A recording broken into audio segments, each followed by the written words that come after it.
Okay, we got about 27 minutes left in this worldwide transmission. Anthony, Ruth, Amber, Robert, Dan, Evelyn, Thomas, Dan, I want to get to you, at least those 8 or 9 calls we have on the board. But I've got some 9/11 truth news I want to hit. Charlie Sheen, about a month and a half ago. And I'm going to have him back on this week, and we'll cover more of why we did this, the way we did it, and some other big announcements. Either Tuesday or Wednesday he's going to be on with us. We're not sure which day we want to do it yet. He's challenged Bill O'Reilly. He's challenged John McCain's daughter that attacked him on The View to a debate on live TV. We're seeing how that's going. He's been in contact with the White House about having a meeting with them, with 9/11 survivors, including first responders that are questioning the official story. 6 of the 10 9/11 Commission members, that's 60%, say the official story was a fraud, a cover-up, a lie. There should be a criminal investigation, not just a congressional investigation. That's why Charlie wrote his letter to the president. That's why he went public in a video interview, a taped interview, and 2 live interviews on my weekday radio show last week. And all those interviews and video interviews are up in the 20 Minutes with the President section, the big banner at the top of Infowars.com and PrisonPlanet.com will lead you to all of that. And there were quite a few even positive stories in the news, including one in the first or second. They debate which one's the biggest paper in the UK. The UK paper, The Telegraph, actually published his 20 bullet points and said, what do you think of what Charlie Sheen has to say? And they've written 6 articles I know of. 2 of them were fair and balanced. The other 4 were hit pieces. This was the most balanced. Charlie Sheen urges Barack Obama to reopen 9/11 investigation in video message. And then it goes through his points. The 9/11 Commission, 6 of the 10, said there was a cover-up. Should be a criminal investigation. They linked to the Washington Post that Charlie linked to. That's exactly what Charlie intended. And then Charlie Sheen's video message you see there on the screen, that one's over 420,000 views right now. And there's thousands of versions of it people have grabbed. Clearly several million views. #1 video on YouTube right now. I shot the video at his home with him. And that debuted Thursday and became the most viral video on the internet by Friday evening and is still one of the most viral videos out there. So I challenge people to go over all of these articles and the different pieces that have been covered. He also linked to 20 Minutes with the President, but I commend the author of this particular story in London's paper that is also published in every major city of the UK. This is the big paper in the UK. It's, again, they argue the first or second between it and the Guardian. London Telegraph with a fair story. You just can't beat that. But I wanted to show you the power of 9/11 Truth. This is MSNBC. They attacked me. They attacked me with a knife. It's on video. Cut the cord of my bullhorn. Punched me in the stomach. We had guys show up 15 minutes later, Luke Radowski and others with other bullhorns, took it over again for 2 hours. Here's a clip live from MSNBC when that happened. Of course, here we are, the second night of the Democratic National Convention out here in Denver. We've got some demonstrators out here. This is a free country, as you can tell. They've got bullhorns and everything. We're going to try to ignore some of the crazier elements and hear from the people that are here to cover the convention and are paying attention to it. Right now, we've got Jennifer Palmieri, former John Edwards advisor, and one of the most powerful men in California, Los Angeles Mayor Antonio Villaraigosa. How are you, Chris? Thank you, sir. We just spent some time together. I guess it's the old question of carrot or stick. Last night, I never saw so much carrot. The charm of Michelle Obama, she was downright fetching as a family member, as a mother. The children were divine. The father was fatherly. It was father knows best, or rather it was the Huxtables. Also, there was a great sentimental moment with Senator Kennedy, who's now sort of post-political. Tonight, is it time to throw the red meat to this crowd and remind them why they're Democrats, Mayor? Well, I think it's time for us to remind... Okay, it goes on for 2 hours.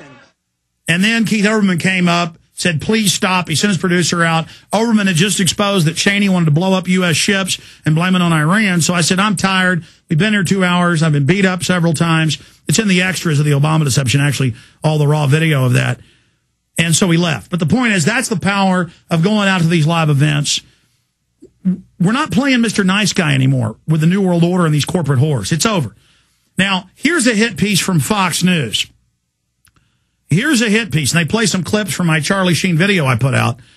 And Geraldo goes over every trick in the book. It's about peer pressure. Charlie won't believe his eyes. Charlie's hurting the families. Charlie is crazy. Charlie, decades ago used drugs.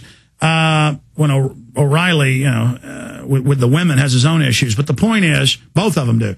But the point is that it's all peer pressure saying we're crazy. When a New York Times poll showed 84% don't believe the official story, a CNN poll 83%. The media always uses a Scripps Howard News Service, 36% believing it's a total inside job. Folks, it's much higher than that.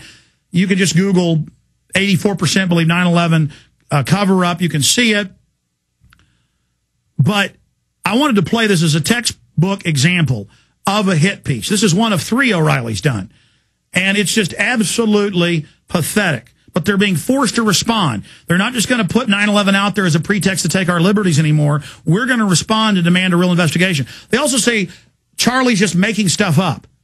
Charlie listed that the commission says it's a fraud, 6 of the 10 members. He listed that FBI translators have come out and said bin Laden worked for the U.S. government till 9/11. Charlie brings up all these other key points. Let's go to that clip. The Fridays with Geraldo segment. Tonight we continue our look at the far left vis-a-vis 9/11. Listen to actor Charlie Sheen.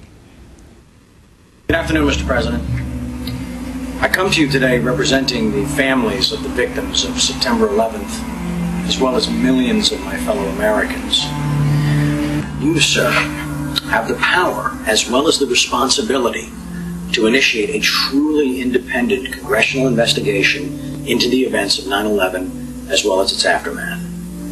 We want our country back, Mr. President. We're counting on you, Mr. President. Be on the right side of history. Here now, Fox News anchor Geraldo Rivera. Very cruel. Very cruel. Yeah, I don't know Charlie. I know his dad, Martin Sheen. We worked together on the issue of the homeless in the 80s and the 90s. Hit pause. Back it up. Very cruel. When I've had Bill Doyle, head of the biggest 9/11 victims family group, 8 to 10,000 members, his son Joey died, saying the majority of their members and he believes it's a total inside job. They all went to the commission, said the same thing. I can go on and on. The policemen, the firemen I've interviewed about the bombs going off, being told to get back by the government that it was going to blow up. Very cruel. See, you speak for the families, but you can't get them on the show with you. Back to Geraldo. I'm Fox News anchor Geraldo Rivera. Very cruel. Very cruel. Yeah, I don't know Charlie. I know his dad, Martin Sheen. We worked together on the issue of the homeless in the 80s and the 90s. Charlie's one of those charming guys, like Rosie O'Donnell. Oh, you know Martin Sheen. Well, good. I know him well, and he's in my film Truth Rising. Martin Sheen is saying he believes Building 7 was blown up. So you like name drop there as if Martin isn't on board. More distortions, Geraldo. Back to Geraldo. Donald holds similar views, who they're almost like they're covered in Teflon. No matter what Charlie does in life, whether it's the drugs or the hookers or whatever, people still like him because he's a charming actor, and Rosie O'Donnell also. And similarly, I believe both of them are being sincere about this. I think that they have swallowed this Kool-Aid, where they, in defiance of the facts, in defiance of the historic record, in defiance pause again. In defiance of the facts, in spite of the record, in spite of what their eyes saw, our eyes saw local news announcing the government's going to blow up Building 7, get back. CBS, NPR New York, BBC, CNN. They admit they blew up Building 7. And we say, well, you say you blew it up on the news. We have the police saying, get back, they're blowing it up. And then you say you didn't blow it up. In defiance of our own eyes. And then he says, well, Rosie's career is over because of 9/11 Truth. I talked to Rosie O'Donnell. Rosie O'Donnell on her website's Plug My Film Terror Storm. Rosie was offered multi-million-dollar contract and left The View because she wouldn't be allowed to have free speech. She left The View because she's already made so much money and off the cruise ship deals, everything else she does. I talked to Rosie O'Donnell and Christina Ebersole and others. He lies again and says, oh, look, it hurts your career. To talk about this, they use peer pressure. We're going to come back and finish up with a clip and then go right to your calls. But every 5 seconds is a distortion or a lie. And it isn't working anymore, Geraldo. By the way, I took Geraldo's live TV show over. We ought to queue up Alex Jones Takes Over Geraldo's show.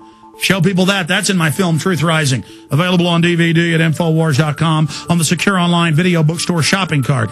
We'll be right back. Stay with us.